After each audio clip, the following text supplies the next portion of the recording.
জাতীয় নাগরিক পার্টি এনসিপির আয়োজনে ফ্যাসিবাদ বিরোধী রাজনীতিবিদ, ছাত্র শ্রমিক, পেশাজীবী, অ্যাক্টিভিস্ট, ওলামায়ে কেরাম ও বিশিষ্ট নাগরিকদের সম্মানে দোয়া ও ইফতার মাহফিল অনুষ্ঠিত হয়েছে। ২১শে মার্চ নগরীর পাহাড়তলীস্থ এক কমিউনিটি সেন্টারে এই ইফতার ও দোয়া মাহফিল অনুষ্ঠিত হয়। অত্র মাহফিলের আয়োজক হিসেবে উপস্থিত ছিলেন ইরফাত ইব্রাহিম।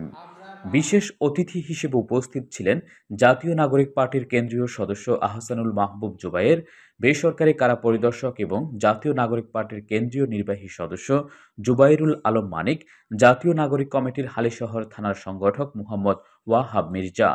এছাড়াও উপস্থিত ছিলেন জুলাই আন্দোলনে আহত চট্টগ্রাম বিশ্ববিদ্যালয়ের শিক্ষার্থী ইসমাইল হোসেন সিরাজি। আয়োজক ইরফাত ইব্রাহিম বলেন, আর কখনো ফেসিবাদ যেন ফিরে না আসে সে ব্যাপারে সকলকে সতর্ক থাকতে হবে। যে বাংলাদেশে আপনারা কখনো দেখেননি যে ক্ষমতা ছেড়ে জনতার কাতারে নামার জন্য, এটা একটা বিশাল প্রয়াস। এইটা দিয়ে আমরা প্রমাণ করেছি যে আমরা বাংলাদেশকে সঠিক পথে নিয়ে যাব ইনশাআল্লাহ।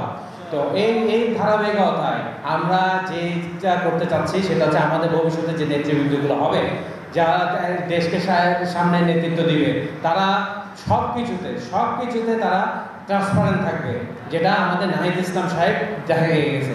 তরুণদের সাথে এক হন, দেখবেন বাংলাদেশ বদলে যাবে, বাংলাদেশের এই যে ডেমোক্রেসি, আজকে যে কথা বলতেছেন, এটা কিন্তু এই তরুণরা আনছে, কেউ এই পার ওপার কেউ আনতে পারে নাই। বাংলাদেশের প্রধানমন্ত্রী নির্ধারণ করবে, বাংলাদেশের শাসক নির্ধারণ করবে এই দেশের জনগণ। বাংলাদেশের শাসক কোনো দিল্লির থেকে নির্ধারিত হবে না, বাংলাদেশের নির্ধারিত এখান থেকে হবে না।